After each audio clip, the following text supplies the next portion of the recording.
जब ना पासी रहबू दोसर खास हो जाई, जब ना पासी रहबू दोसर खास हो जाई।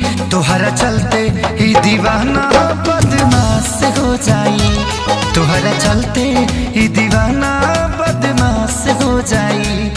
अब तो बचले बका सब नाश हो जाई, तोहरा चलते ही दीवाना बदमाश हो जाई, तोहरा चलते ही दीवाना बदमाश हो जाई। जब ना पासी रहबू दोसर खास हो जाई, जब ना पासी रहबू दोसर खास हो जाई।